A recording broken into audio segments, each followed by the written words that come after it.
Bonjour tout le monde. La dernière fois, on s'est arrêté au niveau de la partie 4, qui concerne la communication interprocessus.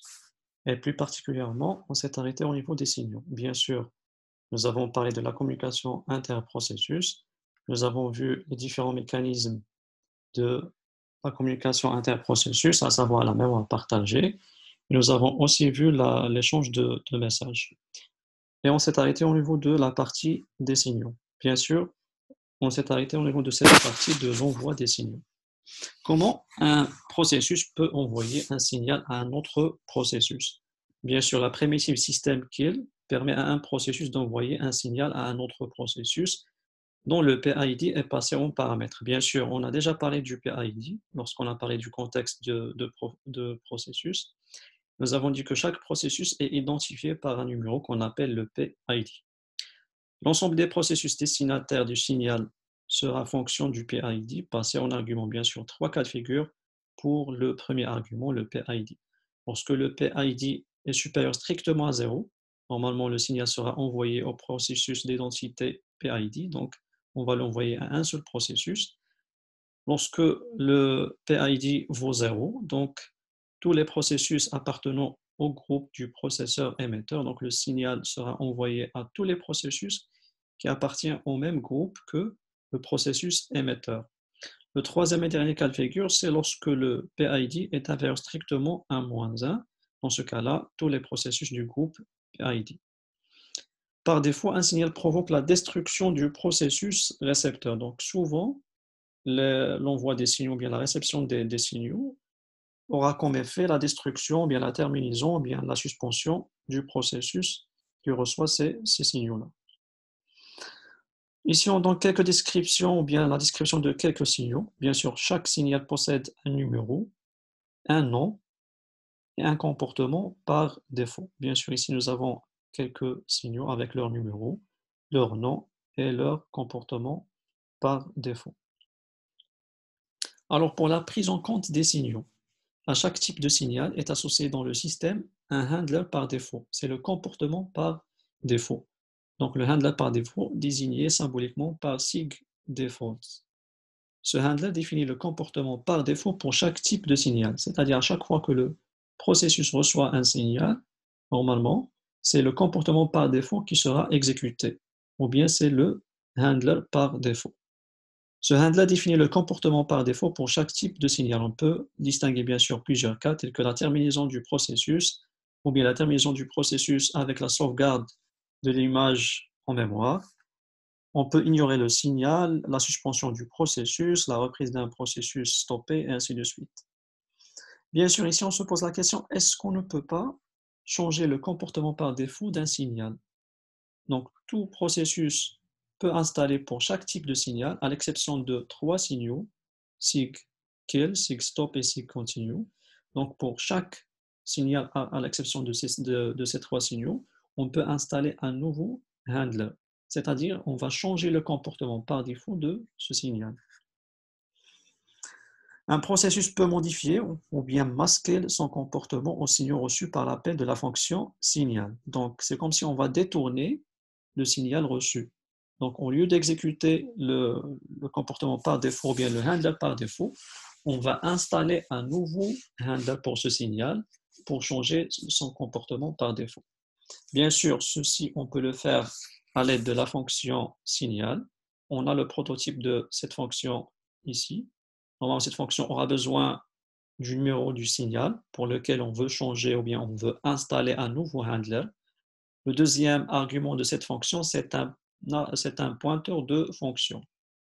Donc ici, on donne le nom de la fonction à exécuter à la place de ce signal. C'est pour ça qu'on aura besoin ici des pointeurs de fonction. Bien sûr, les pointeurs de fonction, vous allez les voir plus en détail dans un autre cours. Si jamais vous avez des questions ou bien vous n'avez pas compris comment ça fonctionne, vous pouvez toujours me contacter. Je pourrai vous envoyer des documents et des cours pour mieux comprendre leur fonctionnement. Alors, l'effet de la fonction est d'installer le handler spécifié par phandler, c'est-à-dire la nouvelle fonction. Donc, le phandler, ce n'est autre qu'une fonction qui sera exécutée à la place du comportement par défaut de notre signal. À l'arrivée du signal SIG, le processus se comportera en fonction de p-handler fourni. Donc, une fois que je reçois le signal, au lieu d'exécuter son comportement par défaut ou bien son handler par défaut, on va exécuter la fonction qu'on a installée pour ce signal. Bien sûr, 3 cas de figure. Lorsqu'on a le SIG ignore, donc le processus ignorera l'interruption correspondante. Donc, on va ignorer le comportement du signal. SIG default, lorsque on reçoit un signal, c'est le comportement par défaut qui sera exécuté. Ou bien, le troisième cas, lorsqu'on a installé un nouveau handler, donc au lieu d'exécuter le comportement par défaut de notre signal, on va exécuter le nouveau handler qu'on vient d'installer pour ce signal. Pour l'attente d'un signal, donc, on a la primitive pause.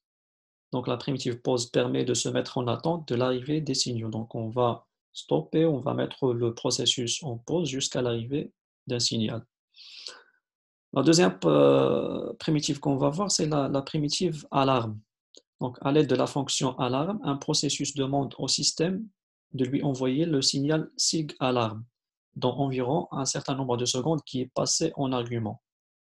Donc, une fois le temps s'écoule, donc on va envoyer un signal de type SIG alarme au processus. Le comportement par défaut d'un tel signal est la terminaison. Donc, une fois le processus reçoit ce signal, il sera terminé. Donc, après, bien sûr, le nombre de secondes qu'on a mentionné en argument. Et si on veut annuler l'effet de l'appel à la primitive ou bien à la fonction alarme, on doit l'appeler une deuxième fois, mais avec un argument qui vaut 0. Donc, un appel avec nombre de secondes vaut 0 annule la demande antérieure. Nous avons ici un exemple pour mieux comprendre le fonctionnement des signaux, avec bien sûr la primitive alarme.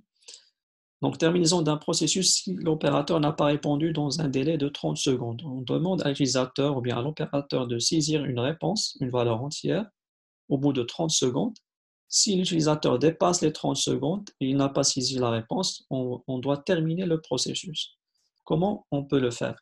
Bien sûr, la première des choses, on a ici une fonction simple qui s'appelle terminaison. Il prend en argument un entier, peu importe sa valeur, puisqu'on ne va pas l'utiliser dans le corps de la fonction. Cette fonction consiste en 2 instructions simples. La première, c'est un simple affichage. La réponse n'est pas arrivée à temps. La deuxième instruction, c'est un appel système pour quitter, tout simplement. Alors maintenant, essayons de voir ce qui se passe au niveau de la fonction principale main. Je commence par la déclaration d'une variable entière réponse, dans laquelle on va stocker la réponse de l'utilisateur. Ensuite, j'appelle la fonction signal. Donc la fonction signal, on vient de la voir. Elle sert à installer un nouveau handler à un signal. Ici, on installe un nouveau handler, c'est le handler terminaison, c'est la fonction terminaison qu'on va installer comme nouveau handler au signal SIG alarme. Donc, à chaque fois que le processus reçoit ce signal, au lieu d'exécuter son comportement par défaut, on va exécuter le nouveau handler qui est la fonction terminaison. Donc, dans cette deuxième instruction, on a installé un nouveau handler, c'est la fonction terminaison, un autre signal SIG alarme. La troisième instruction, on demande à l'utilisateur avec un affichage, on lui demande de saisir la réponse. Donc, veuillez répondre. Juste après, donc la quatrième instruction, on va appeler la fonction, bien la primitive alarme, avec un argument qui vaut 30 secondes. C'est-à-dire, d'ici 30 secondes, on va envoyer le signal SIG alarme au processus. Juste après, on a l'appel à la fonction scanf, c'est pour donner la main à l'opérateur pour saisir la réponse, bien sûr avec l'adresse de la variable réponse pour stocker sa réponse. Alors là, on a 2 cas de figure. Le premier cas de figure, l'utilisateur ou bien l'opérateur saisit la réponse avant 30 secondes. Une fois l'utilisateur saisit la réponse avant 30 secondes, donc la réponse sera stockée dans la variable réponse. Et on va appeler la fonction alarme une deuxième fois avec un argument qui vaut 0. Pourquoi? Pour annuler l'effet du premier appel. Comme ça, on ne va pas envoyer le signal SIG alarme à notre processus. Donc, une fois la réponse est saisie avant 30 secondes, on doit faire l'appel à la fonction alarme une deuxième fois pour annuler l'effet de ce premier appel. Et j'affiche réponse lue et le programme s'arrête. Ça, c'est le premier cas de figure. Le deuxième cas de figure, supposons que l'utilisateur n'a pas saisi la réponse et que les 30 secondes se sont écoulées. Qu'est-ce qui se passe? Bien sûr, une fois les 30 secondes se sont écoulées, l'utilisateur n'a pas saisi la réponse, alors la fonction alarme, il va envoyer le signal SIG alarme à notre processus. Normalement, au lieu d'exécuter son comportement par défaut, on va exécuter le nouveau handler qu'on vient de lui installer, c'est le handler terminaison. Donc ici, les 30 secondes se sont écoulées, l'utilisateur n'a pas saisi la réponse.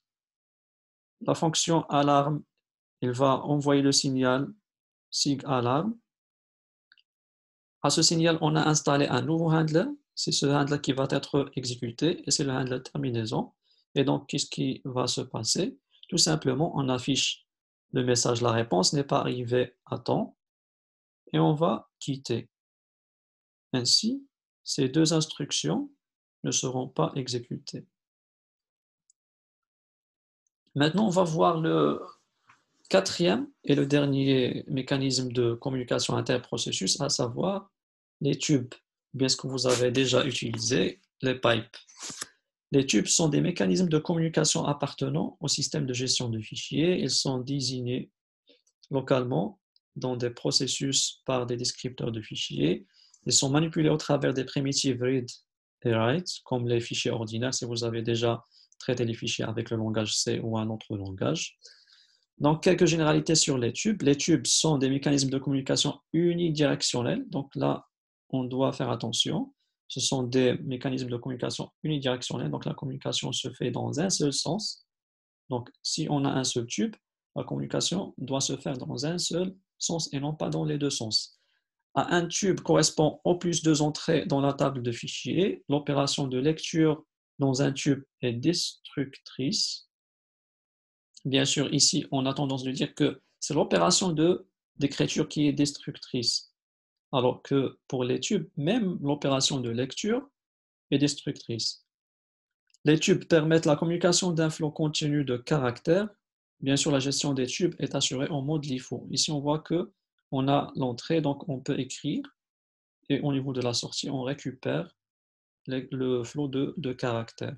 C'est pour ça qu'on dit que ce sont des moyens ou bien des mécanismes de communication unidirectionnels. La communication se fait dans un seul sens. Alors on peut distinguer entre deux types de tubes ou bien de pipes, les tubes ordinaires et les tubes nommés. Quelle est la différence entre les deux? Donc un tube ordinaire est forcément créé depuis un processus et sa durée de vie ne peut excéder celle des processus l'utilisant. Par contre, un tube nommé peut être accédé par n'importe quel processus connaissant sa référence ou bien son nom. C'est pour ça qu'on les appelle les tubes nommés, au travers de la primitive open. Bien sûr, on va s'intéresser le plus au tube ordinaire. Donc l'appel de la fonction du noyau pipe crée un tampon de données, autrement dit un tube, dans lequel deux processus pourront venir respectivement lire et écrire. Il s'agit toujours d'une communication unidirectionnelle. Donc le premier va écrire, le deuxième va lire. La fonction fournit d'autre part deux descripteurs, donc un tableau avec deux cases analogues au descripteur de fichier. Donc, on voit ici l'appel à la fonction du noyau pipe avec les deux descripteurs en argument. Les deux processus communicants doivent partager les mêmes descripteurs obtenus par la fonction pipe et donc nécessaire qu'ils aient un ancêtre commun car les descripteurs de fichiers sont hérités. C'est pour ça que généralement, les tubes ordinaires sont utilisés pour une communication entre père et fils. Alors, si on veut assurer une communication bidirectionnelle, nous avons dit que les tubes, c'est pour la communication unidirectionnelle. Si on cherche à faire une communication bidirectionnelle, qu'est-ce qu'on doit faire? Normalement, on doit utiliser deux tubes et non pas un seul. Donc, essayons de voir le schéma qui est à gauche. Donc, nous avons un processus père et un processus fils, et nous avons deux pipes ou bien deux tubes. Au niveau du processus père, qu'est-ce qui se passe? Donc, quand on ouvre le pipe 0, Donc, ceci correspond à la création de deux descripteurs. Le premier pour la lecture. Donc, on est dans le cadre du processus pair. Et on va ouvrir le pipe ou bien le tube 0. Donc, on aura la création de deux descripteurs. Le premier pour la lecture à partir de ce tube. Le deuxième, c'est pour l'écriture dans ce tube. Et quand j'ouvre toujours au niveau du parent, j'ouvre toujours le deuxième pipe, le pipe 1. Donc la même chose sera remarquée pour le deuxième tube. Donc la création de deux descripteurs, un pour la lecture à partir de ce tube, et le deuxième descripteur, c'est pour l'écriture dans ce tube. Au niveau du processus fils, donc qu'est-ce qui se passe? C'est exactement le même comportement. Donc on va voir par la suite que la création du fils se fait au sein du parent avec l'appel system fork et que le processus père et fils exécute exactement le même programme. C'est pour ça que le comportement du fils sera similaire à celui du père ou bien du parent. Donc, lorsque j'ouvre le pipe au niveau du processus fils, donc j'aurai la création de deux descripteurs. Le premier pour la lecture à partir de ce tube. Le deuxième descripteur, c'est pour l'écriture dans ce tube. De même pour le pipe 1. Lorsque je vais l'ouvrir, ceci correspond à la création de deux descripteurs. Le premier, c'est pour la lecture et le deuxième, c'est pour l'écriture. Donc, on remarque qu'on a des descripteurs additionnels qu'on peut fermer. Donc, on a plusieurs descripteurs. Pourquoi ne pas garder que les descripteurs nécessaires pour faire la communication bidirectionnelle? Donc, par la suite, on va fermer ces deux descripteurs-là et ces deux descripteurs. Et on aura le schéma à droite, ou bien l'image à droite. Donc, le processus pair va utiliser le pipe 0 juste pour écrire. Il va utiliser le pipe 1 juste pour lire. Et le fils va utiliser le pipe 0 pour lire ce que le père a écrit. Et elle va écrire dans le pipe 1 ce que le père va lire par la suite. Ici, je viens de parler de l'appel system fork. C'est pour la création de processus fils. Donc, un petit schéma pour mieux comprendre. Là, on est au niveau d'un processus pair dont le PID est égal à 13. Donc, on est dans le cas du père. Il y a plusieurs instructions, bien sûr, qui vont être exécutées jusqu'à arriver à cette instruction de création du processus fils. Donc, lorsque j'appelle la fonction ou bien la primitive fork, donc il va créer le processus fils. Il va retourner une valeur entière. Et là, on doit distinguer entre deux cas. Lorsque la valeur retournée égale à 0, dans ce cas-là, on est dans le processus fils. Donc, la valeur retournée par fork, c'est 0. Et là, on a son ID ou bien le PID du processus fils qui vaut 27. Alors, dans l'autre cas, lorsque la valeur retournée par fork est différente de 0. Par exemple, ici, c'est 27. Lorsque la valeur retournée est différente de 0, normalement, il s'agit du PID du processus fils. Et dans ce cas-là, on est toujours dans le processus pair. Un dernier exemple pour comprendre le fonctionnement des tubes ordinaires. Donc, le père écrit les lettres de l'alphabet que lit le fils. Bien sûr, je commence, je déclare le descripteur de notre pipe. Ensuite, deux caractères, C et D, une variable entière qu'on va utiliser par la suite pour attendre l'exécution du processus fils. J'appelle la fonction noyau, pipe, pour la création de notre tube. Et là, j'appelle la primitive fork pour la création du processus fils. Et nous avons dit que la fonction fork, elle retourne ou bien 0, si on est dans le cadre du processus fils, ou bien elle retourne une valeur qui est différente de 0. Donc, dans ce cas-là, c'est le PID du processus fils, et on est dans le cas du processus pair. Donc, si ce que la fonction fork retourne est différent de 0, donc on est dans le cas du processus pair. Qu'est-ce qu'on va faire? On doit fermer le descripteur de lecture et on va commencer à écrire dans le pipe. Donc, on utilise une boucle pour écrire les caractères ou bien les lettres de l'alphabet un par un jusqu'à ce qu'on termine toutes les lettres de l'alphabet. Une fois que je termine, je ferme le descripteur en écriture et j'appelle la primitive wait, c'est pour attendre l'exécution du processus fils. Else, c'est-à-dire on n'est pas dans le cas où fork est différent de 0, on est dans le cas où fork ici est égal à 0, c'est-à-dire on est dans le cas du processus fils. Qu'est-ce qu'on va faire?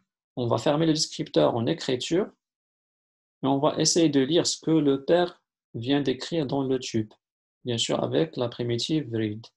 Donc on va lire les lettres de l'alphabet et on va les afficher une fois on termine. Donc on va fermer le tube en lecture.